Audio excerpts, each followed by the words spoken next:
करत होता त्यावेळेस त्यांनी काही चित्रीकरण करत असताना त्या माध्यमातून दाखवलं तर अपक्ष उमेदवार बापू बेगडे आणि त्यांचे समर्थक मग किशोर बेगडे असेल संदीप बेगडे असेल यांनी त्यांना अश्लील भाषेमध्ये शिवीगाळ करून जीवे मारण्याची धमकी दिली। हा छत्रपती शिवरायांच्या विचारांचा महाराष्ट्र आहे, इथं अशी धमकी खपून येणार नाही, कायद्याच्या भाषेमध्ये उत्तर देऊन त्याच्यामुळे लोणावळा शहर पोलीस ठाण्यामध्ये गुन्हा नोंद केलेला आहे आणि कायद्याच्या चौकटीतून कारवाई केली जाईल।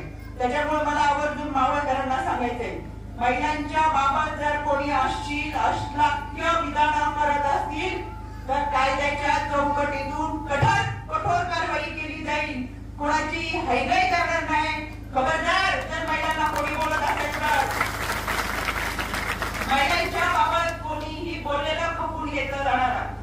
हा छत्रपती शिवरायांच्या विचारांचा महाराष्ट्र, हा साधू संतांच्या विचारांचा महाराष्ट्र। त्याच्यामुळे तुमच्याबद्दल जरी कोणी अशी विधानं करत असेल, कोणी असं बोलत असेल तर तातडीने गुन्हा नोंद करा।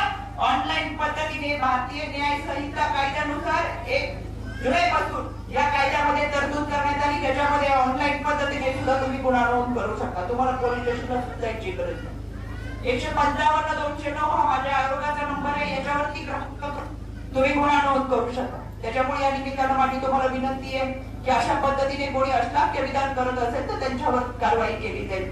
पुण्याच्या एकदा अण्णांनी खूप कामं केलेली आहेत, माझ्या छोट्या बहिणीने सुद्धा सांगितलं, म्हणजे लहान लहान मुलं सुद्धा बोलतात अण्णांनी किती कामं केली। त्या विरोधकांना अण्णा जेव्हा बरोबर स्पर्धा करता येत नाही किंवा फक्त टीका करणं हे काम असतं, त्याच्यामुळे तुझ्या बरोबरची स्पर्धा कोणीच करू शकत नाही, पण टीका करू शकतील। टीका करणाऱ्यांना आपल्याला 20 तारखेला मतदान करून उत्तर द्यायचंय। त्याच्यामुळे पुन्हा एकदा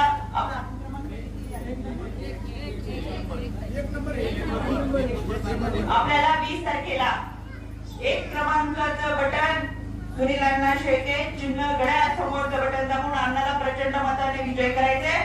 नंबर 1 माणूस 1 क्रमांकाचा आणि मताधिक्य सुद्धा 1 क्रमांकाने झालं पाहिजे, 2 नंबरचा विषयच नाही आपला। त्याच्यामुळे सगळं खणखणीतपणे आपली जबाबदारी आहे, मोठ्या प्रमाणात आपल्याला मतदान करायचंय। आपल्या सगळ्यांचं मतदान सकाळी लवकर करून आपल्या बरोबर आपल्या इतरांचं मतदान आपल्याला करून घ्यायचंय आणि 23 तारखेला गुलाल उधळण्यासाठी पुन्हा एकदा आपण सगळेजण भेटूयात। आज या विठू रुक्माईच्या सभा मंडपामध्ये प्रकाशाने मला आठवण होती, देहू आळंदीची वारी दरवर्षी पंढरीला जाते। या वारीमध्ये चालणारा वारकरी ऊन वारा पाऊस झेलत पंढरीच्या विठुरायाच्या दर्शनाची आस घेऊन जातो।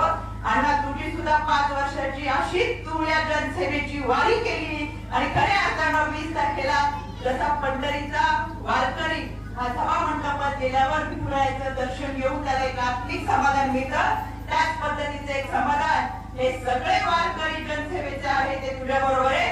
20 तारखेला